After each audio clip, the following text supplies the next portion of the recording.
Nazira will turn you into a journalist. You know the camera guy that used to hang out there? He's now a journalist. That Hazara guy, show president, camera review. Yeah, he's now a journalist. I swear. Yes, it's sure, almost another day about it. I said, look, Nazira, all that's left to do. She's now just fashion journalism. That was just pure power. That was just like, I call the shot. How's your head? How's your husband? In Italy, another region, Did they beat him up? right, like he was Sicilian, because he was, that's crazy. Can I give you my number and you give me, I think you were,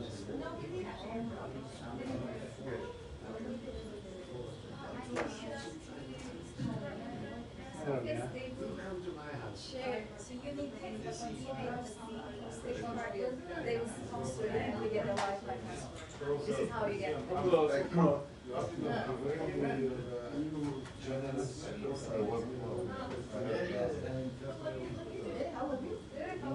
everybody comes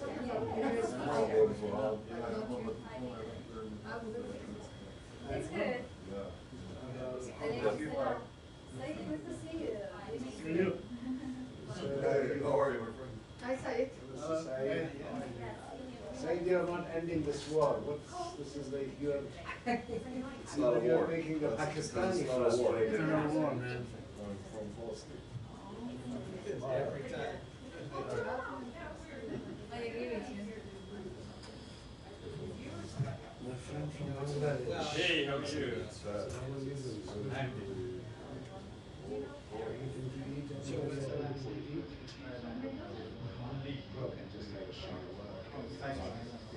Thanks. So how many assets do you have in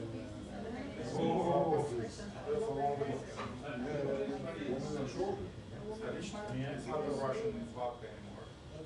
It's owned by a Latvian company. And it's been like this for 20 years. That's why his wife now makes him keep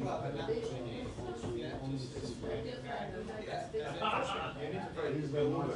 It's a little bit of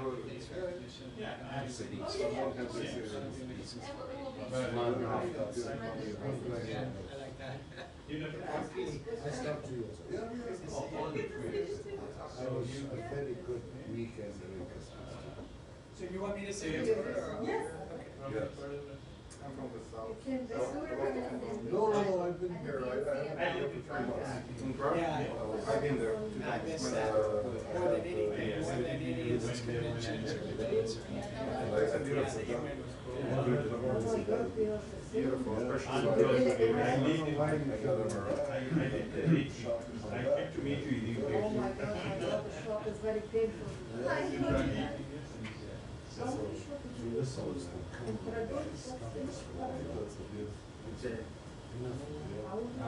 I can make a video, I can send it. Yeah.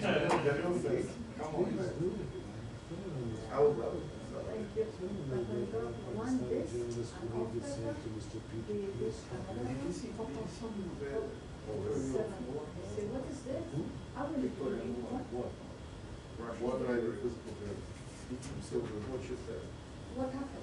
Basically from the Celebrity. it's agreement to this all 3 or 4 in March 2020. And yes, otherwise as much Me as too. There is obviously, yeah. but she just not from. No, but I talked about it. It was Yesterday. about signing Last this. Monday. Yeah, exactly. Everything was great. Yeah, yeah, they went.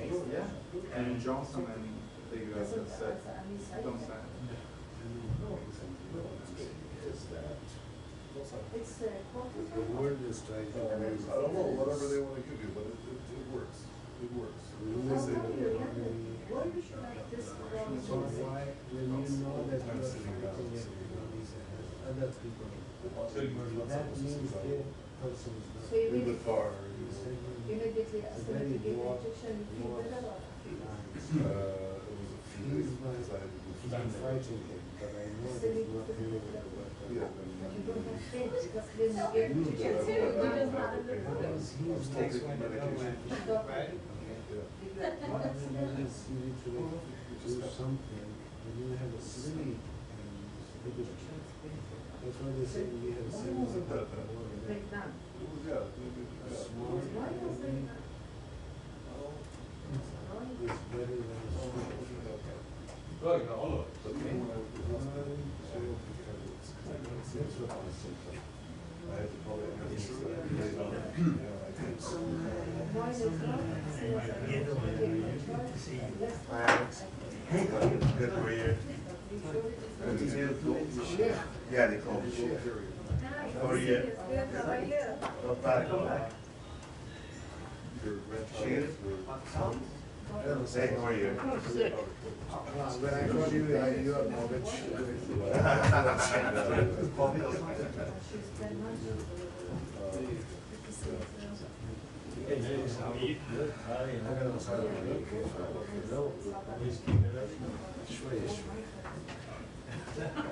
He's international.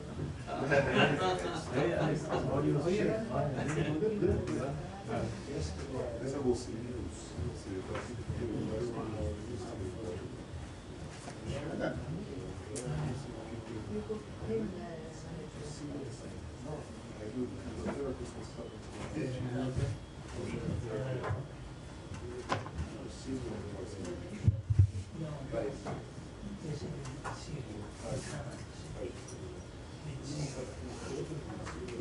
No.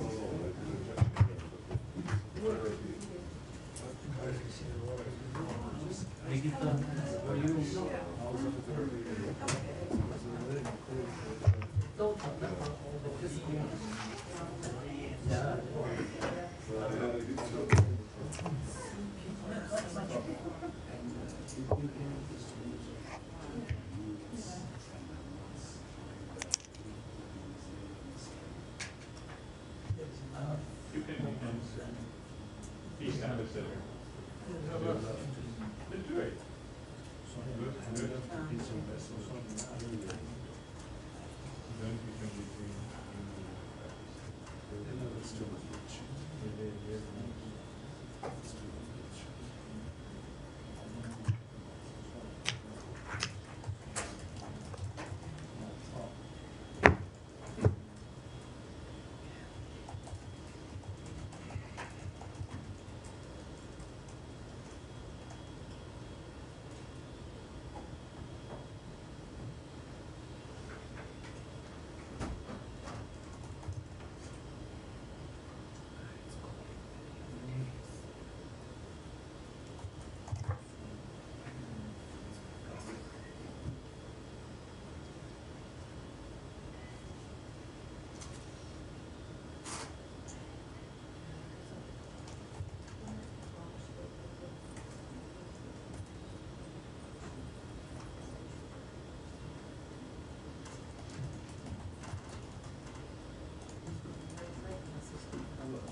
Good afternoon, everybody.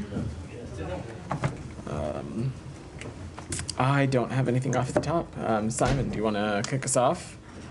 Yeah, sure. Could we go to the West Bank? Sure. And the killing of a American citizen. Could you tell us a bit more after the statement that was put out on Friday? Is there any more you can tell us about this incident and what you've been able to find out about it? So I don't have any additional information for you, Simon. We, as we said on Friday, we are aware of the very tragic death of an American citizen, Aisha Noor, as IG, in the West Bank, and we offer our deepest condolences to her family and her loved ones.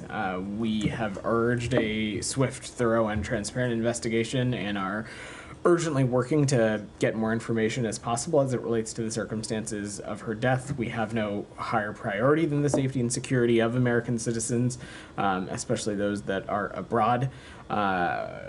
Our understanding is that our partners in Israel are looking into the circumstances of what happened, and we expect them to make their findings public, and expect that whatever those findings are, expect them to be thorough and transparent. But I don't have any additional information around the circumstances beyond that, Simon. You said you're urgently working to get more information. What does that involve? Who are you talking to? So obviously having conversations with partners in the Israeli government, and as well as the deceased individual's family, but I don't have any. I didn't say that to mean that there is some sort of separate American investigation or anything like that. We are simply just trying to gather some more information and understand that there is a sort of formal process that we expect our partners in Israel to announce their findings of. Why wouldn't there be an American investigation into the killing of an American? So that process would not live at the State Department, should there be one. Of course, when American citizens are killed, especially abroad, that is something that would happen at the Department of Justice. I'm certainly not going to speak to that process or speak for another agency. We have focused our efforts on providing appropriate consular services for this individual's family, and supporting them in that process, while also working with our partners in Israel to try to get any additional information that we can as it relates to what transpired. And we're hoping that it can be made public as soon as possible. A lot of people looking at this incident have pointed out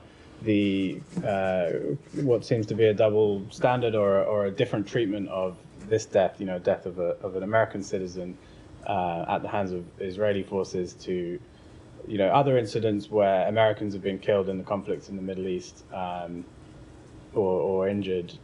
Obviously there are different circumstances, but the president in relation to an attack by Iranian proxies earlier this year said, "If you harm an American, we will respond." Does that apply in this case, or are we talking about a different standard? Well, it's clear to anybody, Simon, that what the president was talking about in that context was a terrorist attack or a direct attack from a state or non-state actor that intentionally was conducted to put Americans or American citizens in harm's way. And of course, when it comes to the protection of our citizens and our personnel, and if they are targeted, we of course will take appropriate action. As it relates to the events on Friday, we are still gathering information as it relates to what transpired, what happened, and as tragic as it is, and it is tragic anytime anybody loses their life, any civilian loses their life.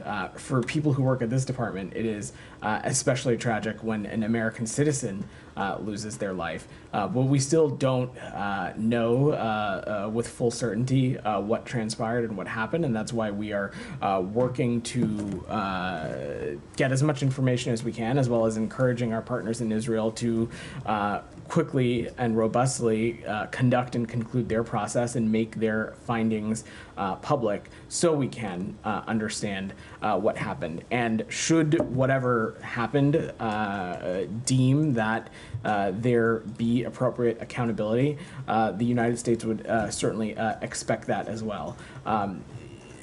Going back to what I was saying before, it is of course tragic when any civilian loses their life. But it is important to note what you said, Simon, which is that each circumstance is different, and it is really important to keep that in mind in these processes. The way that you're describing that sounds like you haven't sort of obviously you don't know exactly what transpired, but do you have doubt that it was an Israeli bullet that killed her? I am not going to get ahead of a process here, Simon. Obviously, there has been a great deal of open source and public reporting and eyewitness reporting about what transpired on Friday, and I certainly will let those comments and those reportings be. But I think most important is to let this process play out, for the facts to be gathered and for those to come to light. And I will just leave it at that. I'll let my colleagues go. I'm going to go to Nadia in the back, and then you. Go ahead. Thank you, Vedant. So you say you're still seeking more information regarding killing of Ayşenur 3 days after her killing in the West Bank. Actually, all the information available indicate that she was killed by an Israeli sniper. Eyewitnesses say that she was killed by an Israeli sniper. Autopsy report say that she was shot in the head by an Israeli sniper. Your ally, NATO ally, Turkey, says that she was murdered by Israel. So what sort of information you are looking for? Do you have any doubt that she was killed by Israel? I appreciate all that you're sharing, but there is a process that we have to respect and let play out here. Our partners in Israel have indicated that they are conducting a process and that they will make public their findings. Again, we expect that to happen as swiftly as possible, and we expect that process to be thorough. We expect that process to be transparent. Of course, eyewitness reporting and facts from those that were there are, of course, important, but there are, of course, other factors that go into such a finding, and we're going to let that process play out. I understand how troubling this news continues to be. It's troubling for all of us as well, but it's also important that we not get ahead of the processes that are laid out. But you were very quick to determine that Israeli-American Hersh Goldberg was killed by Hamas in Gaza. And have you ever sought for further information regarding his killing? And if, why haven't you shown the same quick response and reaction to the killing of Ayşenur? So, respectfully, Rabia, I understand that how tragic this loss of life was, and how deeply heartbreaking it is for so many people. But as I said to Simon, each circumstance is different, and let's be really clear and make sure that we are not conflating the direct murder of American and Israeli citizens, hostages, being held by a terrorist group, being murdered by members of Hamas. Each circumstance is unique and different, and any time an American citizen or a civilian loses their life, it is incredibly tragic. But the circumstances around how that happens is important. The facts matter, and I am just not going to get ahead of the process as it relates to this. Ayşenur's family called for an independent investigation. Would you support this call? So, look, what you just heard me say to Simon, we expect Israel to make their findings public. We expect those findings to be shared, transparently and as thoroughly and as soon as possible. Beyond that, I'm just not going to get ahead of what those findings determine, and should those require any additional steps needing to be taken. Said, go ahead. Thank you. Vedant, Yeah. do you actually condemn the actual act of killing an American citizen protesting the aggression of, let's say, the Israeli occupation army. So You condemn the act of the killing itself. Let's- You condemn that act? Let's just be very clear. Of course, we would condemn the death. The death of any American citizen is heartbreaking. But let's be just very precise and clear that I am not going to speculate on what transpired on Friday, as those facts and those processes are still being determined and adjudicated, and we're going to let that process play out. It is troubling. It is tragic, and it certainly there is a responsibility here to share as much information as possible, so that Miss IG's family has the most appropriate accounting of what exactly transpired and what happened here. But Saeed, there is a process, and I'm just not going to get ahead of that. And I will, I'm not going to speak on behalf of our partners in Israel. So you actually condemn the act of the killing, of the murder of an American citizen? Of course, Saeed. The murder of any American citizen we would take issue with. Oh, okay. So let me just follow up. In Beta, there are protests in Beta every day. And in fact, 14 have been killed in the last maybe 12 months or so in Beta. It's a very peaceful protest. There's never any stones thrown out and so on. There are actual eyewitnesses that saw exactly what happened. So do you suspect that maybe there's some entity or some other person that have fired the shot other than an Israeli soldier? Zaid, I think you and other colleagues, of course, this is your briefing. You can ask as many questions as you would like. You can ask the same questions as many times if you would like. That's not going to change my answer, which is that, one, around the specifics of what transpired, important work is continuing to being done to ascertain what exactly happened, and we are going to let that process play out. As I've said, as it relates to making those findings public, we expect that to happen as soon as possible. We expect that process to be thorough, transparent, and it to be as robust as it can be. But beyond that, I'm just not going to speculate from up here what happened or why or any of the reasoning side. As I said to Rabia, eyewitness accounts are, of course, helpful, key, informative to all of this, but there is a process in place, and we will let that process play out. So would you rely on the eyewitness accounts, or you just rely on the Israeli? I am not going to speak to the process. That's fine. I just want to take. And again, I just want to reiterate again that we are working closely to ascertain the facts, but there is not a State Department-led investigation that is going on as it relates to because this. The record, Vedant, is really quite abysmal, and when it comes to Israel investigating itself on the killing of Americans. I mean, I can take you back to March 16, 2003, when Rachel Corrie, a Jewish American, was killed by a bulldozer, in plain sight of everybody, and the Israelis only came back with an answer in 2012, and it was just like nothing there answer kind of a thing. And we saw this happen with Omar Assad. We saw this happen with Shireen Abu Akleh when it was killed. And you guys came out on July 4th, 2022 on a holiday, and you said that the intention was not there. So what guarantee do we have that this particular investigation that saw the murder of a 26-year-old American, Aisha Noor Egi, so we saw her murder. Everybody, there are a lot of accounts and so on. What guarantee do you have that this will be carried out, the investigation will be carried out thoroughly, fairly, transparently, and would lead to the proper result as far as you're concerned? Saeed, I'm not going to color any of these findings until we see them. So I will just leave it at that, and not going to get ahead of the process here. So do we have? I mean, I'm sorry, but let me just.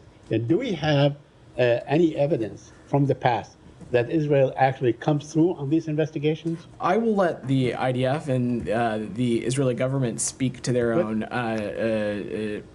accountability processes side. I'm not going to get into that, but at every possible measure we reiterate the reminder that civilian death need to be minimized, not just in Gaza, Right. but also when actions are being conducted in the West Bank, that it is critical and vital to peace and stability in the region, taking that moral and strategic imperative. My last thing on this, I mean, when it comes to the Israeli killing of Americans, you know, Americans that are being killed by Israel and their families, they feel that these Americans are the children of a lesser God because Israel is committing the crime, Israel is committing the murder. Is that true? It's not. Look, It's not true. Saeed, I'm not sure I fully understand your I question. mean, they are less American than, let's say, when Israel commits, it is really the identity of the killer rather than the identity of the killed, so to speak. So, again, I'm not sure I fully comprehend what you're asking, but let me just be pretty clear about this. In this context, in any context, to this government, to this State Department, an American citizen is an American citizen. A blue passport holder is a blue passport holder. Whether they are a Palestinian American citizen, a Turkish American citizen, an Israeli American citizen, the front part of that that nomenclature is not nearly as important to us as the second half, and the fact that an American citizen is an American citizen, and we take this and we take the safety and security of American citizens incredibly seriously. It is. We spend a lot of time up here talking about foreign policy priorities and national security and our hopes for the world when it comes to foreign policy priorities. But I will tell you that for Secretary Blinken, for President Biden, there is nothing more important than the safety and security of American citizens. So Israel gets no exceptionalism. Go ahead, Brian. Thank you for that. Yeah. You said you'll look for more information from an independent Israeli investigation. That's been the same U.S. posture for Hinderjob, who was killed 224 days ago. To Ravi's question, how can Aishanor's family take an investigation seriously if it's conducted by the perpetrator, and, moreover, if they've continued delayed and reportedly lied to the U.S. about their investigation into Hinderjob? Well, that is exactly why we have called and have continued to call for these processes to be as swift and as thorough as possible, and we have that same expectation here as well, and we'll continue to press. It's been 224 days since Hinderjob was killed, and in the same instance, for example, we've seen open source reporting, eyewitness accounts that evidently show a potential human rights violation. You say, you're pushing for a swift investigation. If that's the same posture with this, when can Americans expect a conclusion? Any American can expect that this administration and this government will do everything we can to ascertain and gather whatever information is required, and I'm going to let that process play out. Israel? I don't have any policy announcements to make, Prem, but we will continue to raise this directly with our partners in Israel, and that work has been ongoing. Okay, wait, one more question. Sorry. Thank you very much. Thank you, colleagues. To Saeed's question, the U.S. says it demands respect for press colleagues. Then Israeli forces kill our colleague Shireen Abu Akleh and scores of Palestinian journalists. The U.S. says it supports aid workers. Then Israeli forces kill American Jacob Flickinger and plenty of other aid workers, including Palestinians. The U.S. says it condemns illegal settlement activity, and then Israeli forces kill Aishanor Egi, Rachel Corey, and scores of Palestinians subject to settler violence. Another New Jersey teacher last month was shot by Israeli forces as he did the same thing Aishanor was doing. How many more Palestinians and how many more Americans killed, violated will it take before this administration actually does announce a policy change? So, Prem, I will say this, that one of the reasons we are so squarely focused on working to get a ceasefire deal is because of the calm and the stability and the potential it has for that, not just in the immediate Gaza Strip and the surrounding areas, but the region broadly, and the benefits that it could have when it comes to peace and stability and calm and the reduction of tensions in the West Bank as well. Certainly, the death of any journalist, aid worker, civilian, whether they're an American citizen or not, is heartbreaking, and it is a there are no words. There are no words for the pain that it brings, especially for these individuals' families. But we will continue to stress directly to all that there is a moral and strategic imperative to minimize the impacts on civilians, and we will continue to press on that as aggressively as we need to. Go ahead. You had your hand up. Yeah. I want to stay in the West Bank, but I will go to the current escalation there. Yep. And today, the Israeli finance minister put a tweet on X, if that expression is correct now, but he said literally that it's the mission of his life is to create reality on the ground to block any future Palestinian state. So, I mean, what he means about two-state solution, he want to kill it. And during the latest security operations, Israeli security operations in Jenin and then in Nablus, it was accompanied and in parallel by settlers' violence, seizing of land, etc. And I looked through my emails this morning to see if there is any response from the State Department regarding Smotrich, and I didn't find any. Are you okay with his statements? Certainly not. Look, that is the kind of rhetoric we would take issue with because a two-state solution and the work being done to get there is so vital to our approach to the Middle East and what we hope to see for the region. Our focus, however, is on the policies and on engaging with this government, this government in its totality, not just one-off colorful characters who might make up certain sectors of this government. And so that is the task at hand and what we're focused on. More specifically, as it relates to destabilizing actions in the West Bank, whether it be additional settlement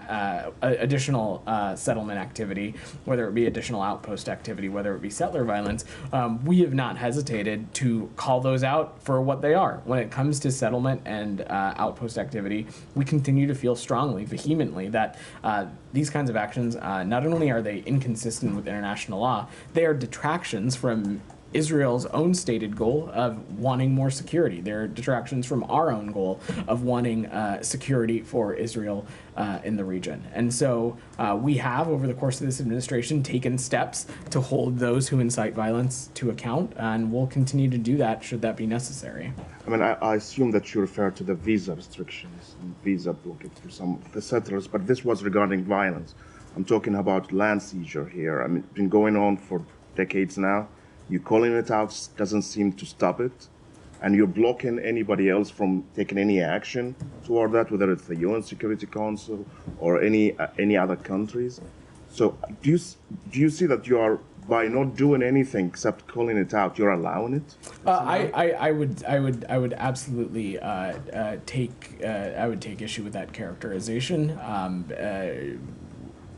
We have and will continue to have tools in our disposal, whether it's visa restrictions or not. They are actual levers that this government can pull, and when we see things like settlement activity or outpost, we're not hesitant to raise them immediately, and just make clear how problematic this kind of behavior is, not just for Israel's overall security, but for what we are trying to focus on right now, which is getting a ceasefire deal across the finish line.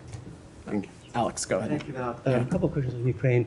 In light of reports that some citing, very credible sources, some even citing Iranian officials, Tehran has already sent hundreds of short-range ballistic missiles, Fatih 360, to Russia to use in Ukraine. First of all, how alarmed are you? And secondly, is it time to allow Ukraine to destroy those warehouses storing them in Russia? So look, Alex, no new policy changes to announce, but we're of course incredibly alarmed by these reports. Any transfer of Iranian ballistic missiles to Russia would represent a dramatic escalation in Iran's support for Russia's war of aggression against Ukraine. We have been clear, our partners throughout the G7 and the NATO summits have been clear that we're prepared to deliver significant consequences. I'm not going to get ahead of that or preview them from here, but Alex, you and I, going back, I don't know how long now, I have talked about the increasingly concerned about the deepening security partnership between Russia and Iran since the onset of Russia's full-scale invasion. It is something that we are continuing to pay close attention to. But to put the focus on Iran for a second, President Pezeshkian continues to say publicly that improving his country's failing economy depends on improving his foreign relations and Iran's standing in the world. At the same time, though, you cannot have it both ways, as such a reported missile transfer would basically threaten international safety and the international order. So we will continue to judge Iran by its actions. But in terms of my point about letting them strike the arrows rather than striking the shooter, not only the U.S. administration is refusing to change policy, we also are not allowing the UK to use to let Ukraine use its own weapons.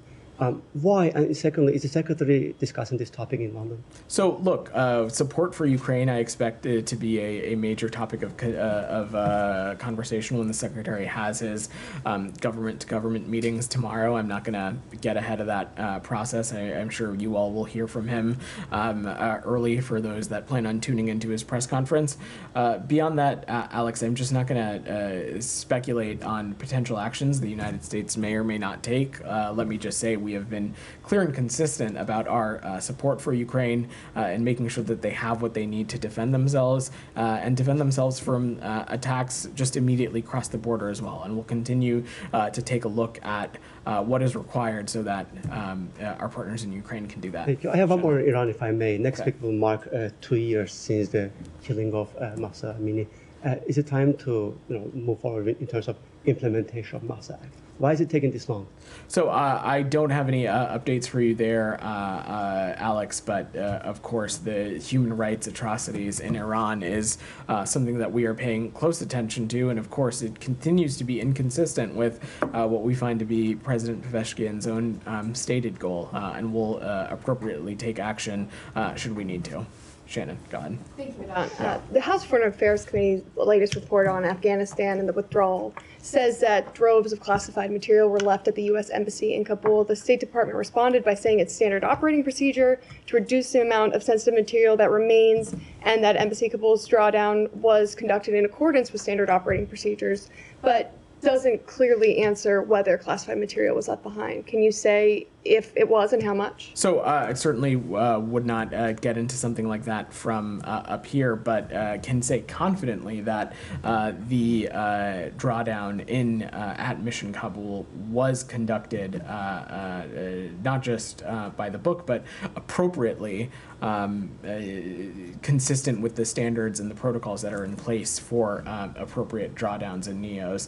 And since you've opened up the question, Shannon, if you'll allow me, there's a lot of you that have interest today in Chairman McCall's report. So I just want to say we should be very clear about something, which is that when President Biden took office, he was faced with a choice: ramp up the war in Afghanistan and put more American troops at risk, or finally end our involvement in America's longest war after 2 decades of American presidents sending troops to fight and die in Afghanistan. We are stronger today because of this decision that President Biden made. The one that he made was the right one. And it's also important to understand that this exercise that the House majority is undertaking is it's about scoring political points. This investigation had the potential to truly be bipartisan and produce real legislative proposals to better prepare the United States for future presidents and for future parties, for future challenges. Instead, the majority chose to seek scandal over substance, and this quote-unquote investigation seems to not actually have uncovered anything new, and instead is a collection of cherry-picked comments from various transcribed interviews and interviews designed to paint an inaccurate picture of this administration's efforts. This exercise is it's a disservice to Afghanistan policy and a disservice to the lens that we try to look at the region through by turning it into a hyper-partisan debate. So can I follow up quickly? Yeah, Just so I'm clear, the State Department's position is you can't say publicly yes or no whether. I just wouldn't get into those kinds of operational specifics when it comes to how we draw down our presence at any diplomatic post. But what I can say is that the drawdown in Kabul was conducted in a manner which is consistent with our departments and our country's standards and protocols when faced in those circumstances. And lastly, just do you have a figure on how many Americans still in Afghanistan that the State Department is in contact with right now? I'm happy to check. I don't have a number at my fingertips, but I'm happy to check and get back to you. But let me just say, Shannon, since you've asked the question on our efforts in Afghanistan, we are issuing, I know your question was about Americans, but let me just say, as it relates to our broader resettlement efforts, we are issuing SIVs to our Afghan partners in record rates. In fiscal year 23, we issued more than 18,000 Afghan SIVs, the most in a single year, and in this fiscal year, we've already surpassed that figure. And as a reminder, when the president took office, the State Department inherited a backlog of more than 17,000 SIV applicants. Kylie. We'll get to everybody. Given that the Republicans' report is out today, I think it's worth asking you guys questions about your own after-action report that was done more than a year ago now. I'm just wondering if you have updates for us as to the recommendations that were made in that report and which of those recommendations have actually gone into effect. So, Kylie, for operational specifics, I'm not going to get into some of the specific recommendations that have been made, but I can say it was an unclassified report. I understand. I understand. I'm happy to see if we have more specifics for you, but on some of the preparedness aspects and the aspects involving American citizens, I know that we have been able to successfully implement those in previous iterations in circumstances in Ukraine, in Sudan, in Ethiopia, but I'm happy to check if we've got a more exhaustive list of where some of these actions are in true effect. Yeah, if you could just update us as to if any of those recommendations have been implemented. Sure. I think I can say certainly that a number of them have been implemented, particularly when it comes to the planning for crises, when it comes to the planning for crises as it relates to coordination between the department here and folks at the field. There have been a number of steps that have been taken in relation to how we handle American citizens who are not under Chief of Mission Authority. So there are a number of steps that I know we have seen come to light in some other parts of the world, but I'm happy to see if we've got a more specific litany for you. Yeah. Nick, go ahead. A follow-up to the report, is there any resolution now to the threat to hold the Secretary in contempt from Chairman McCall if he doesn't testify before September 19th? Or is that so? I think that's a better question for Chairman McCall. What I can say is that to say that this department and this secretary haven't engaged with the committee and haven't engaged with Congress on its legitimate oversight responsibilities are inaccurate. We have been in near constant communication with the Foreign Affairs Committee. We have provided more than 23,000 pages of documents to Congress, conducted 9 high-level briefings for committees and members of the House and Senate. We have made available or engaged 15 senior officials for transcribed interviews to the House Foreign Affairs Committee and staff members. Secretary Blinken himself has already testified before House and Senate committees 14 times on Afghanistan, including 4 times directly before the House Foreign Affairs Committee. The majority isn't truly interested in legislating on Afghanistan policy. If they were, they would have sought to speak to the secretary long ago. They would have sought to speak to him to get his input as it makes this report, which is purportedly supposed to be this big reflection on Afghanistan policy and work being done in the region. Instead, they waited until the report was completely finished to come back to us. So I will let you draw your own conclusions to what that means. Will they comply with the subpoena? So I know that we spoke to this a little bit last week as it relates to continuing to engage with Congress on possible alternative engagements. I know Matt Miller spoke to that a little bit. I don't have any updates for you beyond that. Michelle, go back to the Middle East. Sure. First, do you expect any changes on the Israeli-Hezbollah front, especially that Prime Minister Netanyahu urged his government yesterday to prepare for changing the situation on that front?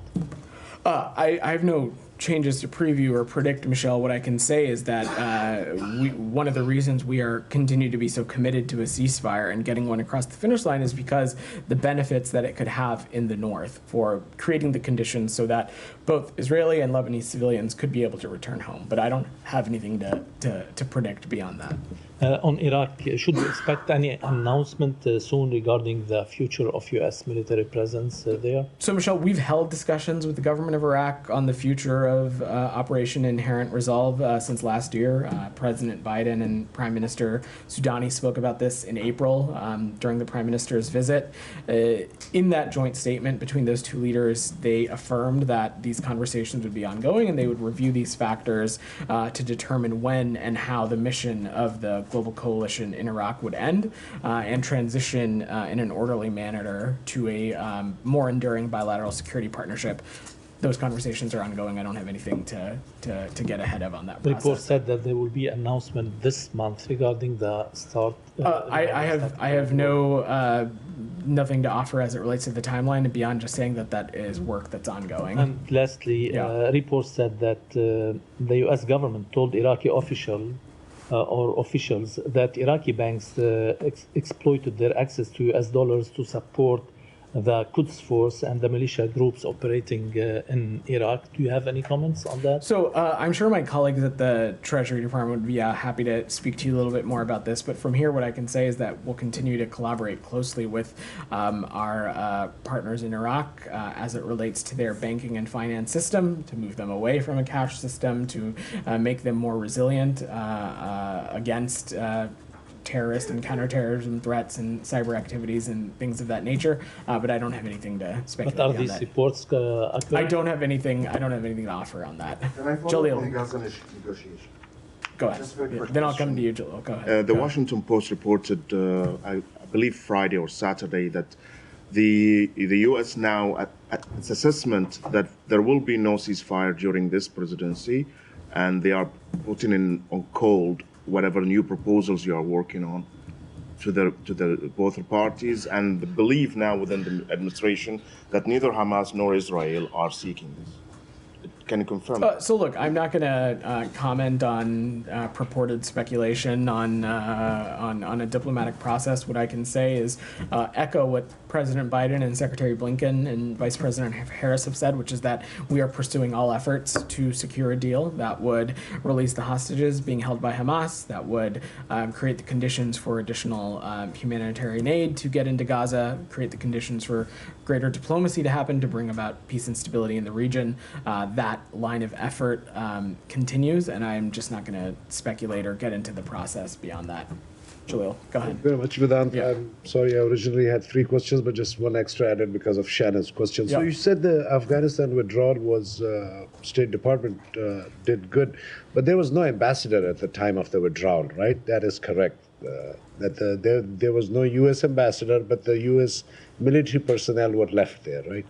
I'm not sure how you mean, There was no Jalil. ambassador, U.S. ambassador at the time of the U.S. withdrawal under President Biden. Sure, at the onset of this administration, yes, there was not a Senate-confirmed ambassador to Afghanistan, but that is frankly a little bit besides the point, because when it comes to any diplomatic facility that we have around the world, not only do we have robust teams in place, but when there is not an ambassador there, there is a charge d'affaires, that is the senior most diplomatic person on the ground leading the efforts, leading the chief of mission. That continued to be the case in Afghanistan, and there were a number of individuals who actually came out of who came out of retirement, rejoined government service to help lead these final months, including Ambassador Ross Wilson, who was the last and senior most civilian on the ground in Afghanistan prior to the withdrawal.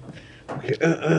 Just today, a few hours ago, the leader of the opposition in Pakistan Parliament, Mr. Gohar, another parliamentarian, Marwat, another a few parliamentarians are already arrested. There's reports that they're going to be arrested. I have mentioned to you several times that the democracy in Pakistan is under threat. Do you have anything to say about these arrests, or I will let still see the democracy bright in Pakistan? I will let the Pakistani justice and law enforcement system speak to any of those issues. Go Okay, ahead. just one last one with them. I'm gonna work the room a little bit. You got two already. You got two already. Go ahead. Go ahead. Yeah. I have two questions, one in Venezuela, one in China. Sure. The first one is, over the weekend, Edmundo Gonzalez seek asylum in Spain. What's the reaction from the United States and the worries? So, look, let's not forget that the Venezuelan people overwhelmingly voted for change. But the repression and crackdown on human rights and the threatening of opposition officials that we're seeing all around Venezuela has forced the winning candidate, Edmundo Gonzalez, into exile, as Maduro has and continues to kill or jail thousands of Venezuelans. Our intention, the United States, is to continue to support the winners of the July 28th presidential election and collaborate closely with our international partners to achieve the goal of a peaceful restoration of democracy in Venezuela. That is the Venezuelan people's aspirations. On China, late June, 4 American instructors were stabbed in China. Yesterday, the Chinese Communist Party singled out a member of the U.S. mission in China for attack. What actions is the U.S. government taking to protect American citizens and diplomats in China? So, look, any threat against chief of mission personnel, this is something the U.S. government would take seriously, and any potential threat against other U.S. personnel, we would take that incredibly seriously. Again, we take the safety and security of American citizens overseas to the highest priority, and that includes, of course, those working in our department as well. Nick, yeah. Go ahead, Simon. Then I'll come back to you. Yeah. On the Venezuela Yeah. questions. After the election, you said that Gonzalez was the winner, but you haven't said you recognize him as president-elect. Is that still the case? So look, when we're talking about what happens next year, Simon, or what should happen next year, is that the regime needs to form and have some sort of transition back to democracy. What that exactly looks like needs to reflect the will of the Venezuelan people. We're not going to be prescriptive about it from here. Certainly, though, from our assessment, Mr. Gonzalez was the winner, and that is why, for so long leading up to this point, Simon, we called for the tabulations and the vote counts as it relates to this to be made public. Obviously, those tabulations don't seem to be forthcoming. You've been kind of referring to the regional countries to try to get some movement on this, but doesn't the fact that the winner, the person you say won the election, has now fled the country, does that sort of mark that your approach to this has basically not been successful, and maybe you need to switch to a new approach? Not at all, Simon, because nothing is off the table, and in close coordination with our partners, including those that we engage with regularly on this, we're considering a range of options to demonstrate to Maduro and his representatives that their misgovernments, their crackdown on human rights, their disregard for democracy and free and fair elections has real and legitimate consequences. I'm not going to preview or get into those from here, but we have and will continue to enforce appropriate action in Venezuela consistent with the actions and non-actions taken by Maduro and his people. Go ahead, Nick. Yeah. Following up on Afghanistan, because you mentioned Ambassador Wilson, and this report is particularly critical of him, saying, among other things, he took a 2-week vacation the last week of July and the first week of August as Afghanistan was crumbling, that he fled the embassy ahead of the embassy staff to go to HKIA, and that he had COVID during the evacuation and covered that up and got a Foreign Service officer to take a test for him in Doha, so that he could return to the United States. Do you have any response to any of those accusations? So I'm just not going to get into a tit for tat with the House Foreign Affairs Committee, but what I can say is that it is not my understanding that he was on vacation at the beginning of August. Beyond that, I will just echo what I said previously about Ambassador Wilson, that this is a esteemed individual, a decorated Foreign Service officer, a decorated senior Foreign Service officer that so many colleagues here hold in the highest regard, who came back into government service to help lead this process. Him, along with a number of other senior leaders across the department that stepped up in a time of need, and he should be commended. And let's again not lose sight of the fact that when we're talking about Afghanistan, we're talking about Afghanistan policy.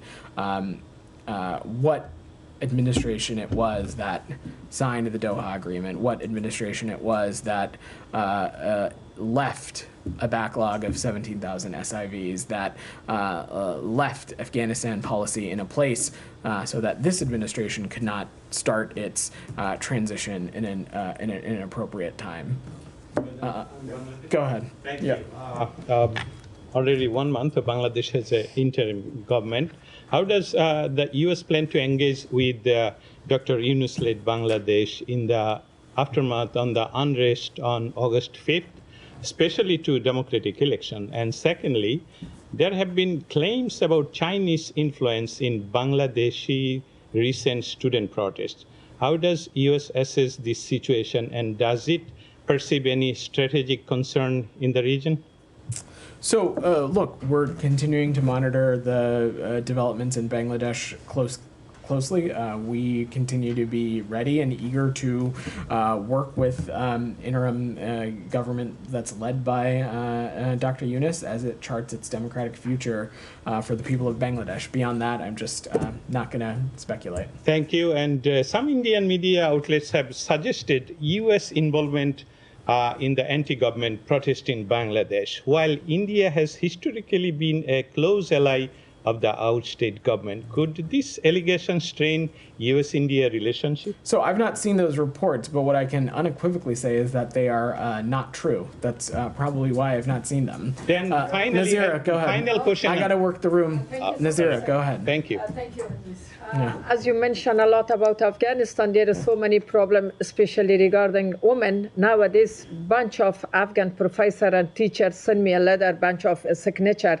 The Taliban don't give them retirement, and this former retirement teacher and the other category, they want money. They are very old. I don't know it's related to the State Department or not. They asked me, they have a high expectation to pass their message to this. So I'm not sure I totally caught that, but let me just let me reiterate something you've heard me and so many others say, that when it comes to our Afghanistan policy going forward, one of the things that is key, is central, is our support for Afghan women and girls, and anything that the United States can do as it relates to making sure that the Taliban takes steps to change its behavior. The Taliban has stated that international recognition is their own stated goal. That is not going to happen as it continues to keep 50% of its population behind. It continues to keep 50% of its population in the dark. And so we, in close coordination with allies and partners, will take appropriate action if we need to. In the back. Thank you. Yeah, go ahead. Thank you.